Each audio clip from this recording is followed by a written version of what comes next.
জাতীয় নির্বাচন হবে। আমরা বাংলাদেশের সকল সংবিধান বিশেষজ্ঞ একমত, জুলাই জাতীয় সনদের যেসব সংস্কারগুলো একমত হয়েছে 48টি বিষয়ে সংবিধানের অনেক সংস্কার হয়েছে। দলের প্রধান সরকারের প্রধান এক থাকবে না, সাংবিধানিক পদগুলোতে পৃথক বৈঠি মজুরি হবে।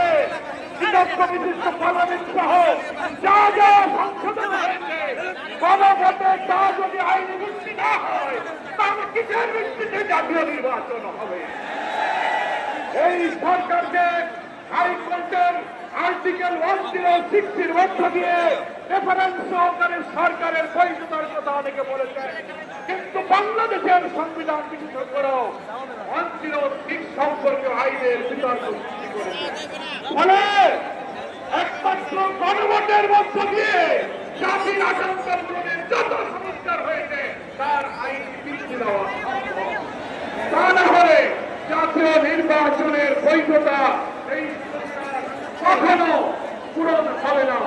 আমাদের পাঁচ দফায় এই মানবতা বিরোধী অপরাধী খুনিদের যে বিচারের জন্য লড়াই করেছিলাম, আমরা ধন্যবাদ জানাচ্ছি।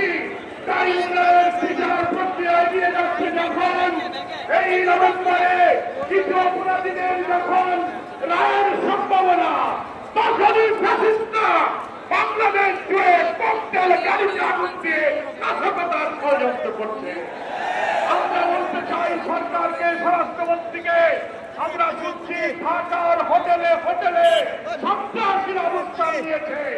আপনারা অভিযান চালিয়ে ফ্যাসিস্টদের থেকে গ্রেফতার করুন এবং অবিলম্বে আপনারা জুলাই সনদের আইনের ভিত্তির জন্য আগেই গণভোট দিন, তারপর ফেব্রুয়ারিতে জাতীয় নির্বাচনের লক্ষ্যে ঘোষণা করুন। জাতি সরকারকে সহযোগিতা করবে। আজকে জাতীয় নেতৃবৃন্দ আগামী দিনে পথযাত্রা নির্দেশনা দেবেন আপনাদের সকলকে। আজ দলের ঐতিহাসিক প্রথম জাতীয় নেতৃবৃন্দ জাতির সামনে হাজির হয়েছে। আল্লাহর কাছে আমরা শুকরিয়া জানাই। এই ঐক্যের মধ্য দিয়ে একটি নতুন মানবিক বাংলাদেশ বিনির্মাণে জাতি এগিয়ে যাবে, এই আকাঙ্ক্ষা ব্যক্ত করে আমার বক্তব্য শেষ করছি। আল্লাহ হাফেজ। বাংলাদেশ জিন্দাবাদ।